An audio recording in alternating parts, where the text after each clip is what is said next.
Good morning, Magic. I'm Gavin Verhey from Wizards of the Coast. And in the history of Magic, there have been many creatures that have been in contention for the best. Depending on who you ask today, you might get all kinds of answers. Emrakul, the Aeon's Torn, for being the best to cheat into play, Ragavan, for its incredible power and impact across many Eternal formats, Dockside Extortionist, for how strong it is in Commander. But there was a time things were a little different. Imagine if you had just stepped into your local game store around 1999. You would have heard far different words flung around. Morphling, Phyrexian Negator, and this card, Masticore. What's the story here, and why is it now relevant today? Let me tell you all about it.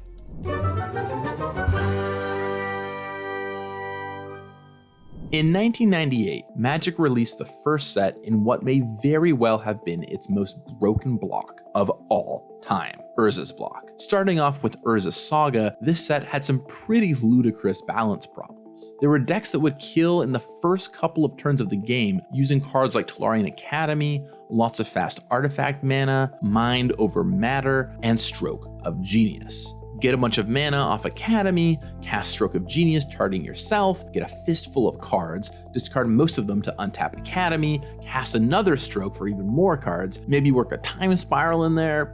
You see where this is going. It only got more problematic as more of the block released, with cards like Grim Monolith and Memory Jar. But eventually, Magic got cleaned up a little bit with some bans, though Urza's block was still quite powerful, and different decks started showing up. And with Urza's Destiny came a big card, Masticore. Location, Tolaria. A large silver and brass manticore, 8 foot high, lion's torso, head, and legs, scorpion's tail, with a human face with 3 sets of jaws or teeth. Choose a piece of scrap metal in the left side of his uppermost set of jaws, and spits sharp shrapnel from the right side of its lowest jaws. This is the description that was delivered to Paolo Parente to create what would go on to become one of the most feared creatures in Magic.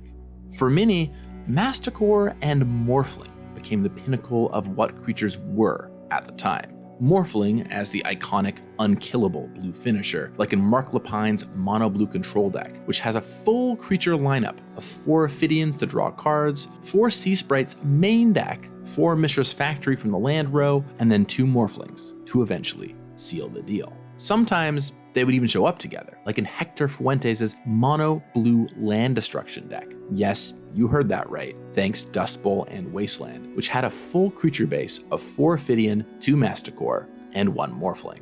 But Morphling? That was just limited to blue decks. Masticore could go anywhere. Competitors from around the world will try their hand at a game that requires an opponent, a brain, and a deck. The strategy is not to be the strongest or the fastest, but to be the smartest. And at stake is a lot of money and a lot of prestige. The scene, Worlds 1999. Young German upstart Kai Budde, after a successful season of first place Grand Prix finishes in Barcelona, Vienna, and Amsterdam, is in the finals of his first Pro Tour top 8 on the largest stage possible, the World Championships. He's brought a mono red deck to the table built around Wildfire by using fast mana like Thran Dynamo and Grim Monolith to power out a Wildfire with either a Covidius Dragon or Masticore with Regeneration mana on the table. He aims to seal the deal. He's up against the stalwart Mark Lepine and his aggressive mono red deck, trying to beat him down with the likes of Mog Fanatic, Jackal Pup, and Cursed Scroll, backed up by land destruction of his own, Stone Rain, Pillage, and Avalanche Riders. Whoever wins 3 out of these next 5 games will become world champion. The match begins. In the first game, Budde comes blazing out of the gates with City of Traitors, enabling him to cast 2 Grim Monoliths and a Mishra's Helix on turn 2. Mark Lepine's fierce reply was a Fire Slinger. Budde used the Helix to lock Lepine off of mana, and while the Fire Slinger and a Cursed Scroll did manage to knock him down to 7 life, Temporal Aperture served up Wildfire and then Covetous Dragon to seal the deal, with Mark Lepine's only permanent being a single Cursed Scroll. Game 2 kicks off, and by turn 3, once again Lepine is in trouble. Budde lands a Covetous Dragon, which he rides to victory. Game 3, one more game is all the German juggernaut needs. Turn 1, City of Traitors, Grim Monolith. Second turn, Covetous Dragon? Asks Lapine. Indeed, Budde untaps and lands the dragon. Lapine's deck does have answers. Can he pull out of this one? But it's turn 3 that once again makes it all but over. A land that makes 2 mana, Voltaic Key, untap the Monolith, tap all 4, Masticore. It was the last spell Budde needed to play before it was clear he would clinch his first of 7 Pro Tour victories. In fact, the Player of the Year had the fastest final in Pro Tour history at the time, lasting only 20 minutes. Masticore showed up in everything from Mono Green Stompy in the hands of Rafael Lamoro, which Kai dispatched in the semifinals, to Chris Pakula's Mono White Rebels deck at the 2000 Magic Invitational, to US Nationals, where now Wizards Aaron Forsythe and Mike Turian ran 3 copies in their Red-Green Deranged Hermit deck. Why was this 4-mana 4/4 you have to discard a card to every turn so good? Number 1, the creatures were small, and a lot of premier cards sat at 1 or 2 toughness. Whether Jackal Pup or your opponent's Deranged Hermits, you could wipe your opponent's board. And Phyrexia Negator may not have low toughness, but pinging it over and over is backbreaking. And that's compounded by number 2, the fast mana was stronger. Whether you're powering it out backed by Grim Monolith and Thran Dynamo like Budde, or Raphelos and Birds of Paradise like Aaron and Mike, it quickly becomes a way to shut down your opponent's entire board. And what's better than a creature that kills off all your opponent's creatures?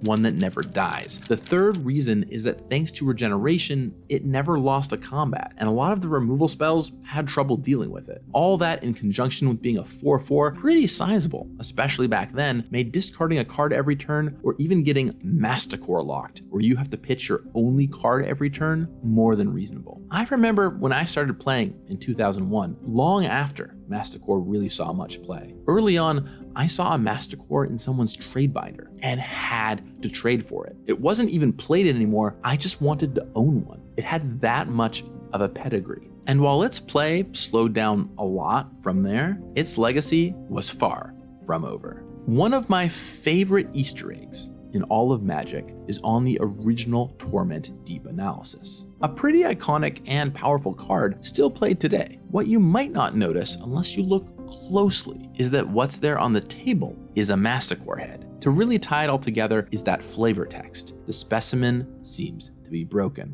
Broken? Masticore? Indeed. The legend lived on. Masticore became a name enshrined in Magic history, and Aaron Forsythe would get hired into Wizards, where he would eventually find himself on his first ever design team, Fifth Dawn. He made some cards you probably know and love, like Eternal Witness and Trinket Mage. But as a Masticore player himself years before, he dreamed up something new, Razormane Masticore. I took the chance to look back at the developer comments on this card from all the way back in 2003. One note in particular made me smile as Aaron was defending its inclusion in the set.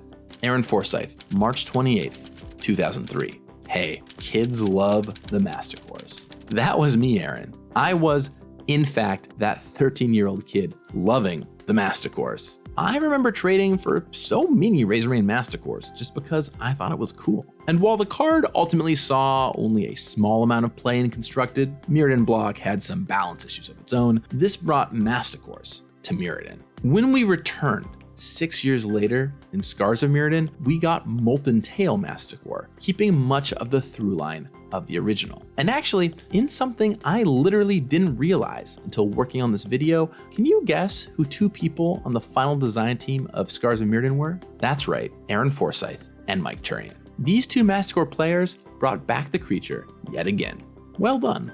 And it saw some play in Standard. In fact, I lost to it in a feature match at Grand Prix Dallas-Fort Worth 2011. Probably not as much play as it should though. Scars of Mirrodin also had some balance issues. This time around it was with birds carrying swords? Sorry Masticore, caca! Since then, we've seen several new Masticores enter the fray. Magic 2021's Spark Hunter Masticore, which trades regeneration for the more current Indestructible, and Lesser Masticore in Modern Horizons 1, which really lives up to its name. And now, in Phyrexia All Will Be One, we have a brand new Masticore. And this time, the Phyrexians have completed it.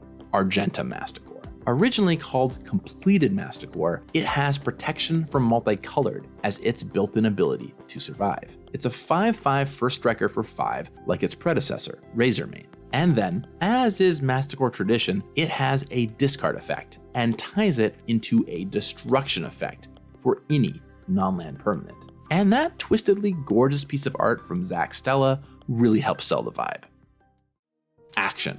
A Phyrexian Masticore leaps into the air to pounce on some off-screen prey. A Masticore is a lion-like creature with a whip-like scorpion tail and 2 mouths. Start with attached references and modify it to use the motifs and materials on page 165. Maybe its mane has turned into pipes that spew black oil. Maybe it now has a hollow ribcage that grows like a furnace. Focus the Masticore.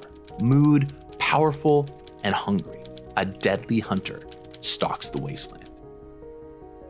That brings us to today. Will this Masticore once again show up in Standard? Time will tell. But either way, I think it's a neat design that is a nod at nearly 24 years of history. And I look forward to a whole new generation absolutely demolishing their opponents with a Masticore in Limited. If you enjoyed this kind of historical look at a single card, let me know in the comments down below. Maybe I'll make these more regular. In the meantime, I hope you now have a whole new appreciation for Masticores. Have fun with the set, and remember, you got this. Moving on to number 3, you might have spotted this guy in the set, Malcator, some new character we made up for the set, or so you might think. But actually, he's a character we introduced in flavor text all the way back in original New Phyrexia. Mind Culling, Soul Conduit, Spell Skite, and Vapor Snag all bear his flavor text.